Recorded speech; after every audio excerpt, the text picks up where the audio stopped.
Hello chess fans, today I'm going to show you one of my most embarrassing games. So I was playing black and this was the final round of the tournament, and to this point I was 4 out of 4 because the tournament was, most players were lower rated than me. And the final round I was against a 1020 who I knew and who had around 1.5 points out of 4. And as we're going to see, this game was a really big disappointment for me. So the game started with e4, e5, knight f3, knight c6, bishop c4, knight f6, and my opponent here, after knight c6, my opponent actually was about to play the move bishop d3, and then he almost let go of his hand on the piece, and then played bishop c4 right after because he realized that he almost moved it to the wrong square. So clearly my opponent wasn't really too familiar with chess, and after knight f6, my opponent played knight c3, which, if you've seen any of my other videos, just falls for the center fork trick. So after knight takes e4, knight takes e4, d5, bishop takes d5, queen takes d5. To this point, I'd played all my moves in less than like 5 seconds, and I was just blitzing. I was just trying to go as fast as possible. And after knight c3, here I actually made what's seemingly the first inaccuracy, which I wasn't really familiar with whatsoever. So here, I remember there's some famous game here, I don't remember which one it is, but they play queen d8, basically to just get the queen out of the attack. But apparently here, this is actually already considered an inaccuracy, and black should instead play like queen a5 or something like queen d6. Both moves I've never really played before in this position, but they both look to play bishop g4 and then castle queenside, which I was not really wanting to do. So instead of that, I played queen d8. My opponent played d3, which again is a little bit of a strange move why they didn't castle and try to play like rook e1 or something like that, but bishop d6. And from this point on, my opponent started playing pretty well. So my opponent castled, I castled, and then actually, as I said, my opponent played pretty well. My opponent immediately makes a move that makes no sense. My opponent goes knight d5. And now here, I was not really sure what this move does, and this is the type of move that you can see at 1,000 from time to time, a move that really just does nothing. So here I play bishop e6, attacking the knight, and okay, the only way you get any progress here is if you go knight e3, which blocks the bishop, so my opponent just decided to go back. Go knight c3. So at this point I was like, okay, so like it's going to be an easy win. And again, up to this point I just played too quickly here. I wasn't really thinking about anything. And so here I pretty much saw that my bishop's not really doing anything here, and with the knight not able to come to d2, this pin on g4 is very strong. So even though I moved the piece twice in the opening, in this case it's justified because bishop's not doing much here, and this pin is very, very strong. And there's no other move that makes too much sense. And so here my opponent again played another move with the same piece, which missed my move, which is knight d4, attacking the pinned piece. And now they have to go knight back to ed2. And yeah, now they lose pretty much their knight mobility. And yeah, here again, I was playing too quickly. All the time, every single move in this game I played in less than like 2 to 3 seconds. I played in like 2 to 3 seconds, which is just, it's too quick. I wasn't really thinking, and definitely on these moves, when I'm making these vital decisions, I should be not playing so quickly. And in the game, it was a rapid tournament where the atmosphere is kind of relaxed, and it's still rated, but I was sort of like talking to my opponent in the game, which, okay, that shows how little I actually cared about the game, which, because I thought it was just going to be an easy win, but my opponent proved otherwise. So here, again, probably just f5, looking for e4 should be winning here. For example, if rook e1, you can play e4 anyways. The idea being that if he takes here, you can simply just take back, and after takes here, this is devastating. Or let's say he takes with the rook again. This is quite devastating here. And okay, in the end, actually, you just have this tactic to win the queen. So yeah, that was basically the best idea, and I didn't really calculate that at all. The other thing I was thinking of is going queen d7. I briefly thought about this, but then I thought, okay, queen f6 attacks this, it should be good. But it kind of just misses the whole point. After here, I do get the structural advantage, but now all my development advantage is gone. Now queens are traded off, and now it's much more difficult to win than I anticipated. And as we're going to see, my opponent actually played this extremely well for their rating. I thought this game was going to be over quite quickly. So here I played rook a8. My first mistake maybe. Probably better to play something like rook fe8 or rook ae8, looking to immediately attack the pawns and get some pressure on the king.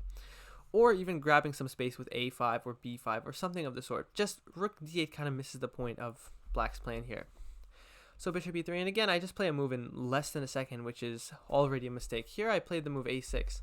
And as we can see, there's really no point in playing this move. Here, again, I really should play f4, f5, and try to kick this bishop out, try to prevent the d4 push, and also try to get my bishop to c5. because if he ever takes here, this is a classic Bobby Fischer trap. See if you can find it. Kind of already spoiled it, but b6 traps the bishop, and here you'd win the bishop. So yeah, I went a6, which is again a bad move. My opponent plays rook a d1, the best move. Rook a f1. Again, I'm kind of missing the thread of the position here. I really needed to push the f pawn here, either to defend my e pawn or to push f4, f5. So yeah, completely missing what the purpose of my my objective is in this position. And here my opponent played c3. Again, I thought this move was very good. The engine says that it's the second best move, but during the game I thought, okay, he's gonna play d4, and so I might be in trouble. Again, I blitzed with f6. Doesn't really make any sense. I should immediately try to stop this and try to get into an endgame where it's 3-on-3 with some pawns on the other side of the board. But his pawns are very weak, so I can probably win it. So yeah, again, c5, very critical to prevent him from getting the d4 push and just planting something on d4. But again, I missed it, played f6 way too quickly, and here after d4, I think that the position is already extremely difficult for black to win. After takes here, my opponent took, and yeah, as you can see, as long as my opponent is literally just not blundering any pieces and managing to trade more and more material, it's going to be harder and harder for me to win this game. And that's exactly what my opponent did. So after bishop e5, my opponent went back. Here, maybe I should just bring my king in, and that's what I decided to do. I could have also considered something like g5 to fix these pawns. I was worried about putting my pawn on a dark square, though. And after king g2, this is the first moment where I kind of forgot the notation. So basically, we had this position, but I'm pretty sure it was white to move. So as you can see here, yeah, white played f4. I'm not sure. I'm pretty sure somewhere in this game, my opponent, like there was a big, after that big series of captures, we played that pretty quickly. I think my opponent accidentally played an extra move, which is okay. It's fine, but yeah. So I just had that triangulation to show that yeah, black lost a move somewhere. So yeah, bishop d6, and here my opponent went rook d3, and I kind of am forced to sort of exchange all the pieces here. Here I took. Maybe it's wiser to go something like g6 to prevent f5. Keep the pawn on locked on f4, and also keep the f5 square open, which, as we're going to see, is the only way really black can win this position. But instead I took here, went here. Here I went here, and yeah, here I think I made a big mistake. The engine's saying my move is the best to go f5 to fix the pawn on the dark square, but as we're going to see, it's pretty much impossible to win. I think in hindsight, I would have played g6. For example, c4, king f7, let's say king f3, king e6, and I'm getting into f5. I can put pressure on this pawn, and eventually I can get into e4. And I think the position, it's not winning, but it's much closer to winning than what I did, because I always have the threat to get in here, and eventually the engine says that I have to sack, and black should be winning this with best play. But after f5, I really cannot find a win, even with the engine. And yeah, up to this point, I think that my opponent has played like extremely well for their rating, handled the endgame extremely well, and yeah, I've completely misunderstood. So I think at rook d8, something like this, I had 19 minutes, so I had really not spent any time. And then after here, I got all the way down to like 16 minutes in these few moves, and at this point, I spent like another 3 minutes, getting down to 11 minutes. I think my opponent had around 4-5 minutes to play this game, maybe 6 minutes, but yeah, basically every single move he was thinking, and at this point so was I, because I realized it's no longer going to be such an easy win. And yeah, at this point I stopped completely like talking to my opponent, because I realized that I actually have to stop and start thinking. And yeah, my opponent repeatedly offered draws here, but obviously I didn't want to accept any of them, because you know, it's kind of embarrassing when you're 1,000 points higher rated than your opponent and you have to draw. I mean, these things do happen, but so yeah, here my plan was basically that I wanted to get my king into some square, and that can be done by trading the bishops at the exact right time to where I can maybe create a passer or get some space in the king side. So what I was hoping is the bishop comes to c5 at some point, the trade comes, maybe the king's on d3, I lock the king over here, and then put him into zugzwang, so he has to go to the corner, and then push this pawn. And then it should be a win, because of the fact that when the king's in the corner, if he trades, I can go here, win this pawn, and then pick up these pawns. And if he doesn't trade, he'd lose a pawn.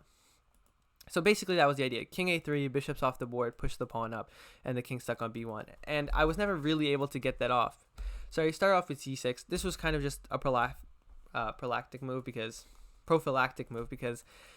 getting the pawn off the dark square so the bishop can't attack it. And yeah, also the reason was f5 was to plant the pawn on the dark square, which I thought would matter, but it ended up not. So here I kind of repeated a little bit. I was really hoping for him to play c5. After this, I think it's just completely losing, and I kind of expected him to play this. After b4, notice a5, something like, oops, sorry, not there. A3. You can either go a4 or take here, planting all the pawns on on dark squares, and this is what I was planning to do, followed by going here, and I think it's just completely winning something like this. Bishop e1, and okay, there should be some way to win this. Okay, maybe bishop c7 is more accurate. For example, after here, a4. Okay, so yeah, just play a4 to keep more pawns on dark squares. But yeah, my opponent really never played that. And so next I tried to get my idea off. Yeah, here I wanted to play here. Problem is that I think he can just take and go here. And I just don't have any way to win here after b4, king d3. It's probably just a complete draw. For example, if c5. Okay, yeah, here I have clearly no advantage. So, yeah, I had to get it off at the right time. Here he played king d3, I played a5. And, yeah, my opponent, the whole reason for bishop a3 was I want to play a5, but, for example, if I play a5 here, he can play takes a4, and he's fixed my pawn in the dark square. There's absolutely zero way I can win this, and the engine says zeros now. So here I have to go bishop a3, now a4. Now try to get the pawn up. I went here first. I'm not entirely sure why I went bishop b4, but it was just a move. And yeah, at this point I tried to get my king in, and then he went bishop d2. I kind of just did this to get some time because my opponent here I think had 3 minutes, so I was hoping to catch him off guard. Now here my opponent went bishop e2. I took and played bishop c5. I think my only chance of winning here, I'm trying to remember. Yeah, my only chance of winning here after bishop e3, I think, was to go h6. Yeah, or sorry, I only chance of winning to go takes, and now h6. And now, for example, what I am threatening is, for example, if a move like king b3 or something, I think that here I can do something like this. And the idea is to go g4 and get a passer. And I think I am winning this position. So, because the outside passer usually wins. And the way he can circumvent this is by going king d3, and if I take g5, king is close enough to be able to catch up. For example, g4, hx, king e4, king e6, I don't know, f5 check here, king e3, and he should be drawing this position because his king is close enough. So yeah, that would be pretty much how he would draw this, and that's what I was trying to get. I was trying to get a position like that, but here I kind of underestimated that after king c5 here, oh sorry, this is not how the game went out. I might have inputted it wrong, but here I played h6, and yeah, here's the last chance for him to make a mistake. I kind of underestimated this. Yeah, I underestimated him being able to find h4, but I basically thought at this point it's my last chance to get a win here is if he blunders g5, for example, king d3, g5, I think is just completely winning. And the idea is now if he like just goes back, I would win this pawn, so he can't do that. And otherwise his king is stuck guarding this while I'm creating a passer. And notice that I can actually stop his passes. For example, after king c3, here takes e4, let's say g3, I don't know, f5, g2 here, and like just pretend he could queen. I could even go king e5 here, and I'm still queening, and his king can't catch up. So instead of that, my opponent played after h6. My opponent played h4, and I played h5, and yeah, offered a draw here because it's just dead draw. And then I think the game went to king b3, king b6. My opponent for a second, I think maybe thought something. I think we agreed to draw here. Okay, so yeah, very bad game by me, because my opponent actually didn't really do much wrong. And some people might say, oh, your opponent played a good game. It happens. Like sometimes this thing happens. A 1,000 plays like, I don't know, maybe 1,800, 1,900, and I played a little bit under my rating. So, yeah, I kind of played like 1,800, 1,900 this game. But what I more so think happened, the reason why I drew this game instead of my opponent playing, otherworldly good, is I played really, really just like not looking for the win. Like I did not play aggressively, try to win at all. I just kind of waited, did nothing, waiting for my opponent to make a mistake, and didn't have a plan, spent too little time, and basically was just overconfident. So that's how basically these lower rated opponents can get you, and you always need to be careful with any opponent, and you must not underestimate them, because even the people who do not think about chess at all, who maybe don't even care like about the result of the game and are like, oh, I'll lose. Sometimes those people are the most dangerous because they're the people you underestimate the most and the people you think you're just going to get a free win against. But in chess, no game is free and there's always variance. So I hope you guys like this video. I hope you take this as a lesson to not underestimate anyone, especially someone when their rating is just so low you think that it just won't, there's no chance that you won't win. But be sure to always calculate to the end and always just try your best like to win, and take it as if you're playing against a strong opponent as well. So with that all said and done, I'll see you guys in the next video. Hopefully you learned from something from this and you can check out one of my other videos. See you guys later.